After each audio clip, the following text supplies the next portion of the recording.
What is going on? How y'all guys doing? Welcome to another edition to You Can't Make This BS Up. It's your host Joel Davis. Want to say thank you guys once again for rocking with your boy. I appreciate all of the love and support. I'm seeing that we're getting a little traction. I see there's a lot more people listening to the show. Still need you guys if you are listening to the show, especially no matter what part of the country you in, whatever language you put it in. I am able to translate it with my translator app on my phone or either on my computer. So please do not be hesitant to leave a comment. Okay. It helps out the show. It also makes sure the impressions get seen about as well. Now, a few other housekeeping things as well too to keep in mind. If you do not like what I've provided on the show, do me a favor. Sorry about that. Just leave a comment and don't give me a bad rating because the bad ratings doesn't help the show. Please rate the show 5 stars, helps the show out as well. We are providing ad space for on the show. So if you got any type of ad, whether it's your own podcast, you could be somewhere close to where I'm at in Georgia, in the state of Georgia, or anywhere in the US. If you got something that you're trying to get started, event, whatever done, my ad space is very reasonable.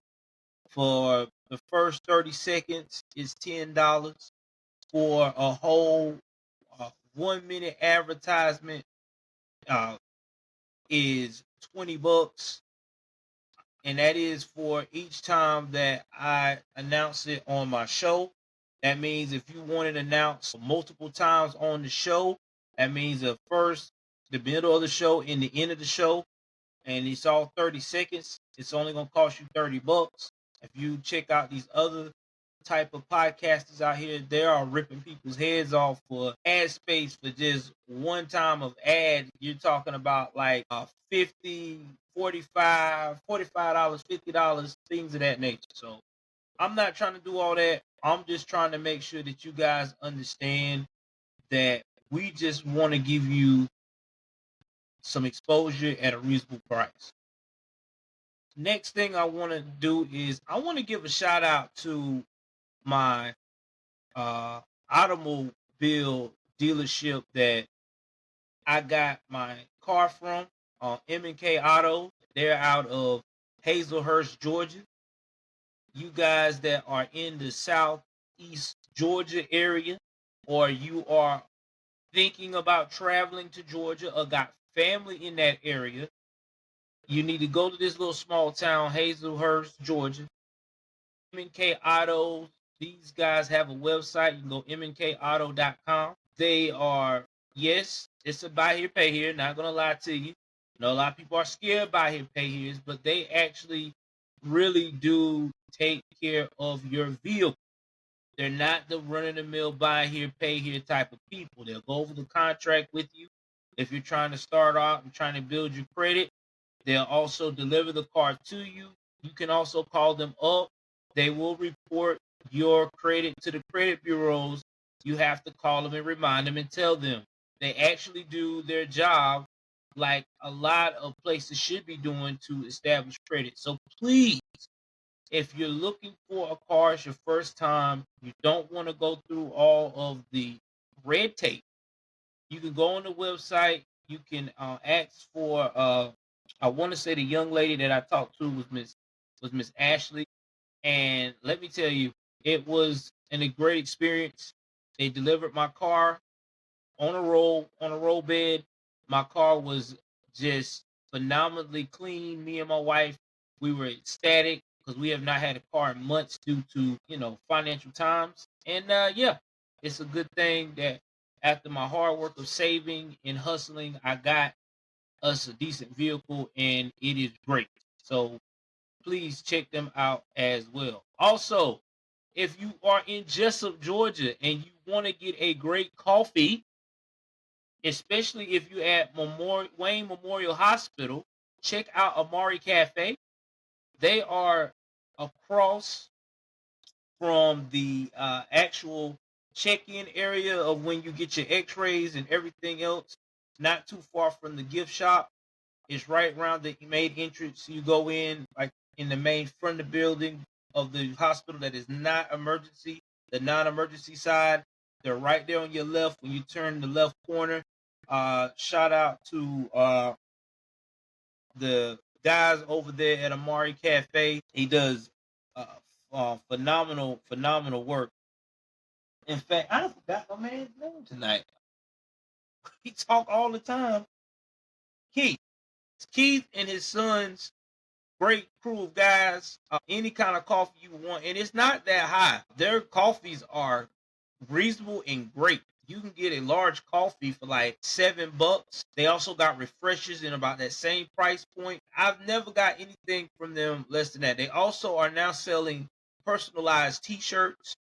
You can go to them and they doing their t-shirts. I think it's starting at like 25 or $30, but they're good quality. They also have personalized tumblers. Like he literally will find a picture for you and make the tumbler for you. So please check them out. Amari Cafe, Keith and his sons. They are a dynamic team. And like I said, they open first thing up in the morning at around about 9 o'clock. And they close down at about 5, which is every 5 days a week. And they are not available on the weekends.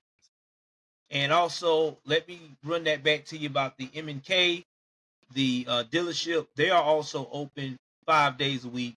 They open up at 8 and they close at 6, I want to say. And they are not open back up.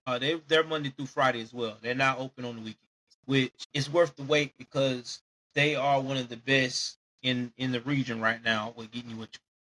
All right, enough about that. Let's talk about today's episode. Y'all know that we just introduced a new segment on the show called Black Friday.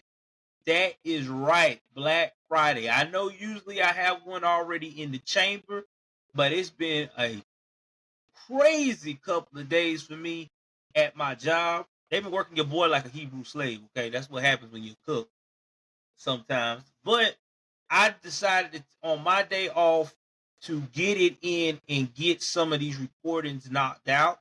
So that way you guys can have this ready to go and don't have to be delayed. Now, in this episode of Black Friday, we are going to talk about someone who was at the time alleged in Atlanta and DeKalb law enforcement circle. Now, I want y'all to picture this. Picture that you have worked hard all your life from the bottom up to get to the top echelon of your niche, of your career. But along the way, you started getting yourself in all kinds of shady dealings, doing things that you thought that nobody would ever pay attention to or call you out on.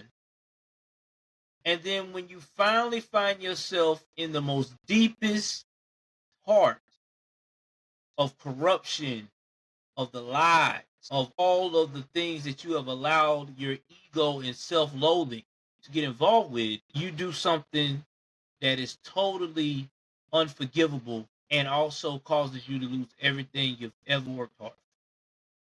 That is the story of Sidney Dorsey. That's right, Sidney Dorsey. This man went from a hero to a zero within less than 3 decades. Now, I know you're wondering how did he got to it so quickly and let it thrown all away? Well, you got to go to the backstory and tell you how his journey began.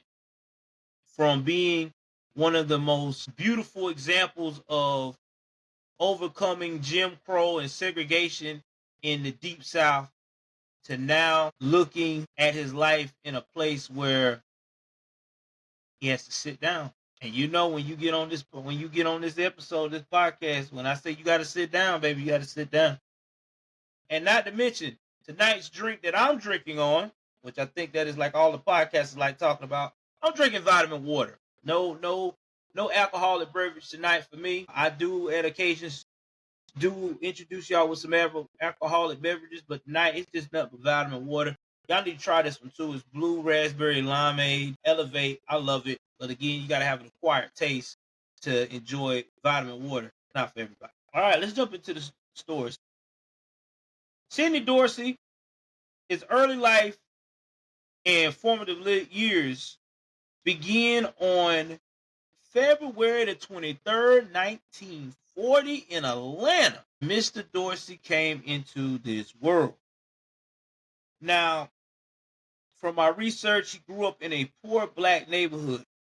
He was the son of a factory worker and a maid. Now, attending Booker T. Washington High, he was driven and he was very ambitious.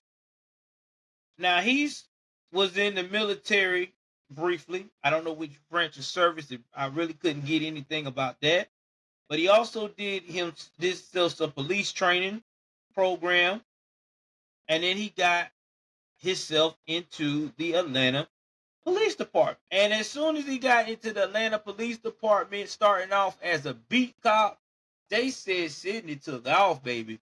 They said Sidney was the example, the poster child for being a good cop. In fact, he did so good that soon, by the time it was getting close to the 1970s, in Atlanta Police Department, he got a chance to work homicide in DeKalb.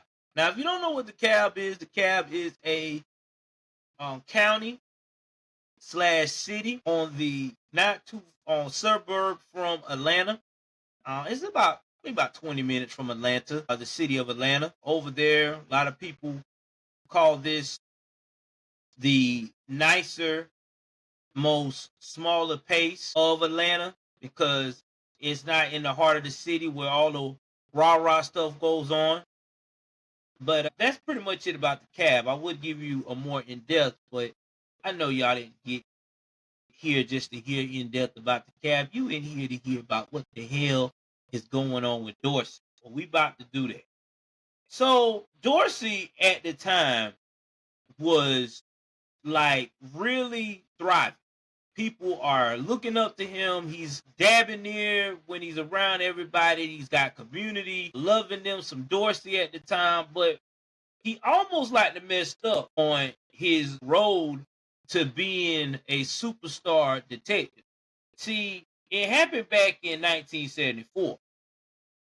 He shot and killed a 16-year-old unarmed black teenager during a routine traffic stop. Now, Dorsey said what happened was, I guess he pulled the guy over. I guess the guy was supposed to be getting license registration and things of that nature. He thought he was going to pull a gun, and he shot the man. He said it was the young man. He said it was self-defense. But the witnesses was like, nah, this ain't it. You lying.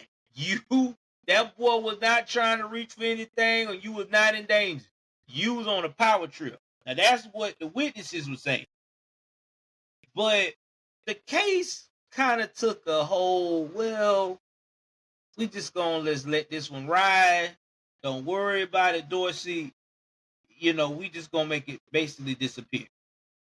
So he didn't get no charges, but his reputation took a hard hit because this early controversy hinted as a belief he wouldn't face consequences. Now, y'all got to understand, too, that this is back in the 1970s, even though we're past the Jim Crow era a little bit, and we're into where the civil rights have evolved after Martin Luther King has marched for us and all that stuff.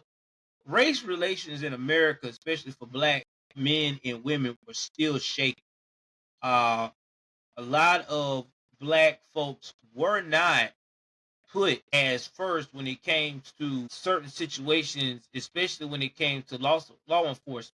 And if it was black on black crime and that black person that was involved was a prominent figure in law enforcement, 9 times out of 10, they really wasn't going to push it because That's just how it was.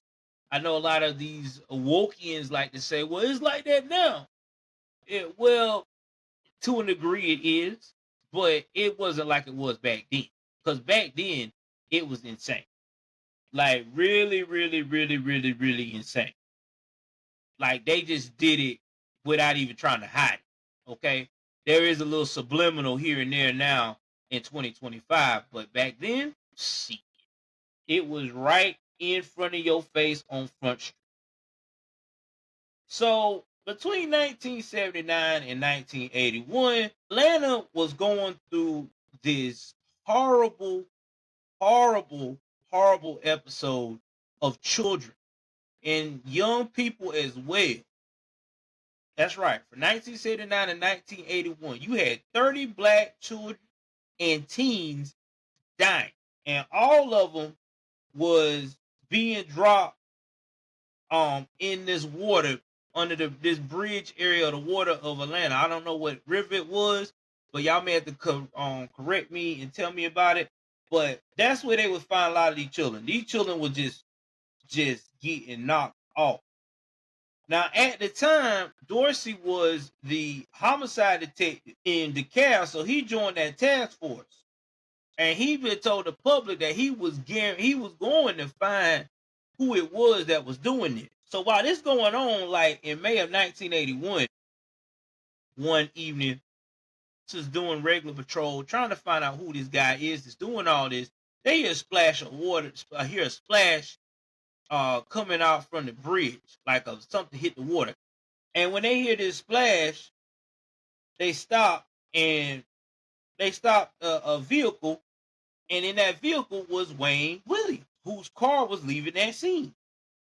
And they found two bodies downstream.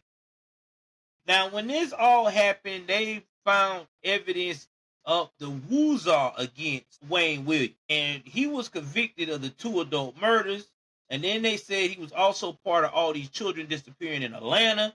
But it even got even crazy because Dorsey later stated publicly that he believed Williams was a fall guy and feared racial bias influenced the investigation.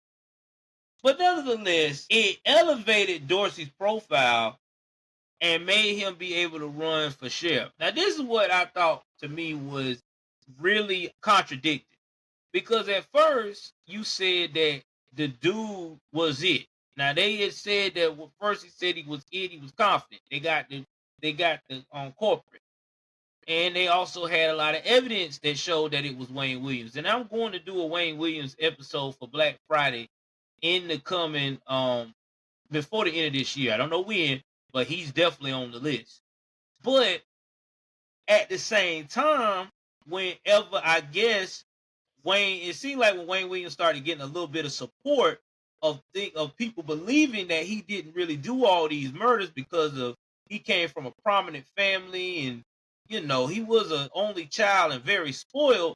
They was like, nah, man, they just put this on this kid because whatever they needed to find somebody that was doing all these murders because black people was in a rage because they felt like the police were not doing enough. I personally think that when I've looked and researched it in the past about Wayne Williams, I personally feel like Wayne Williams was it. But that's my personal opinion. I'm going to keep going on with this story.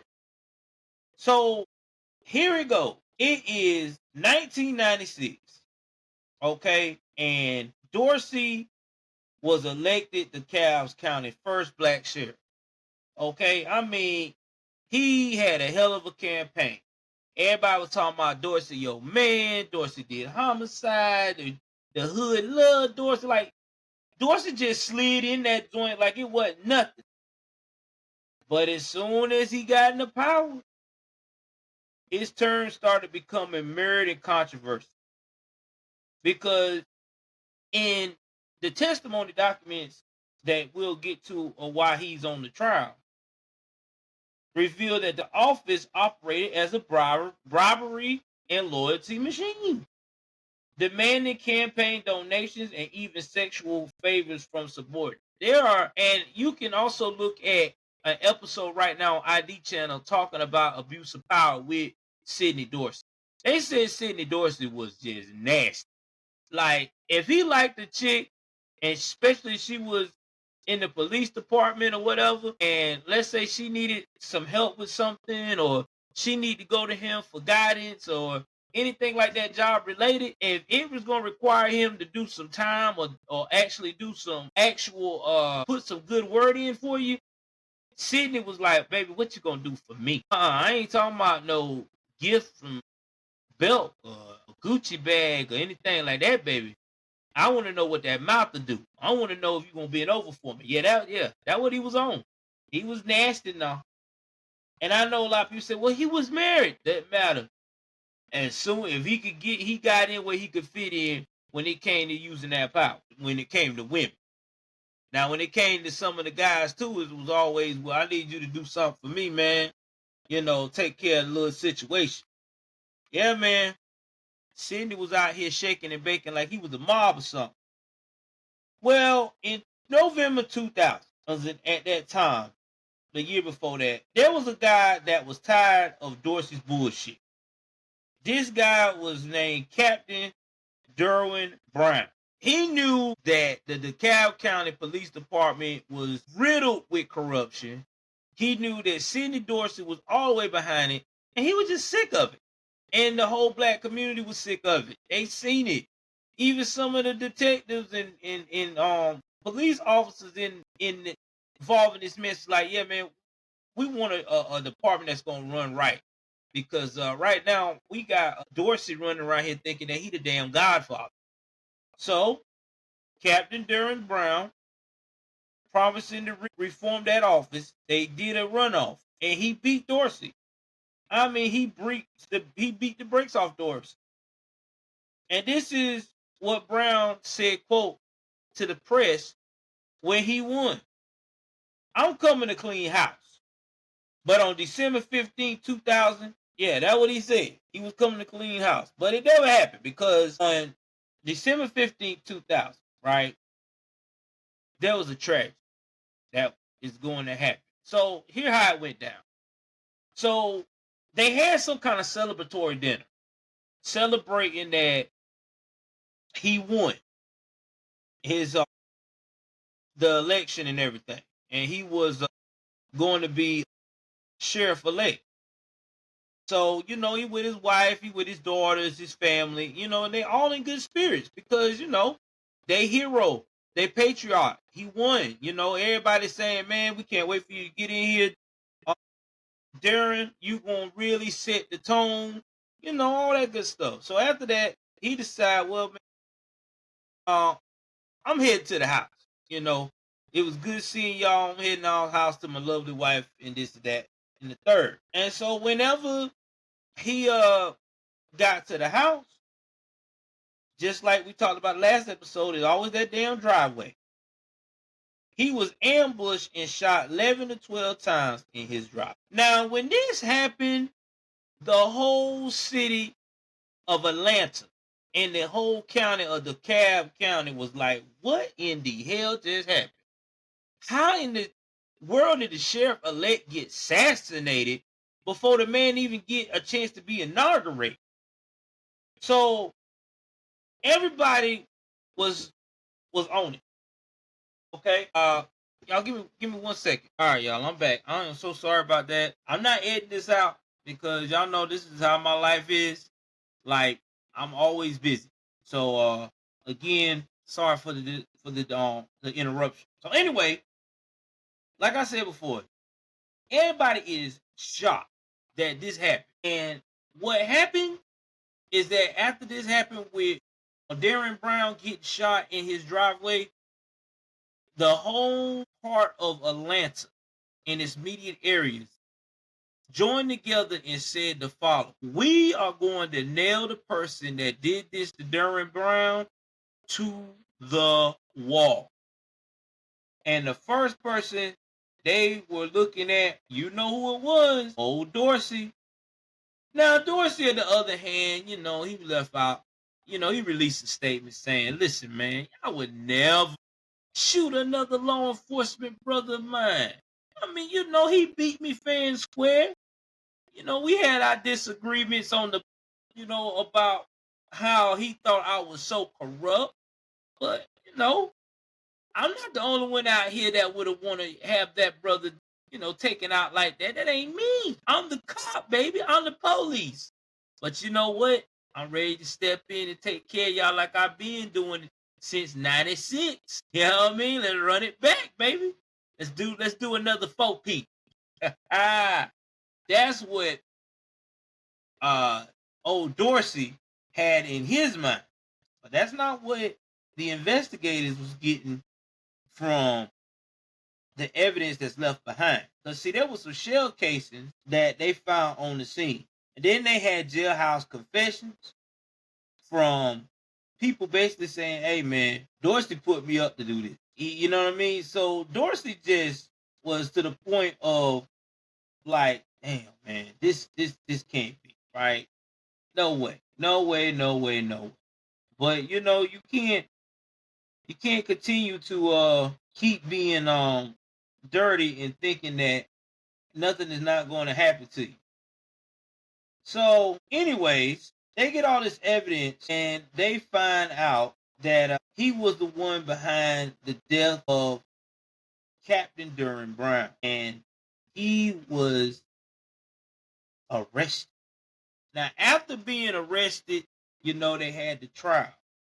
When they had the trial, all kinds of stuff came out about how long he been doing this and that, harassing subordinates. Everything came out of the trial. Dorsey looked sick the whole time. I mean, there were clips on his trial that said that, yo, I can't believe it. Well, he definitely couldn't believe it because after he got convicted and found guilty on July 2002 in front of a jury of his peers, yeah, the judge decided that the sentence that he deserved and earned for all the fuckery that he been doing all these, might as well say 30 plus years, 3 decades worth, he need to be sit down for life in prison plus 20. Now, I want y'all to know that there is some things about that happened after this, because today Sidney Dorsey is still incarcerated. He's in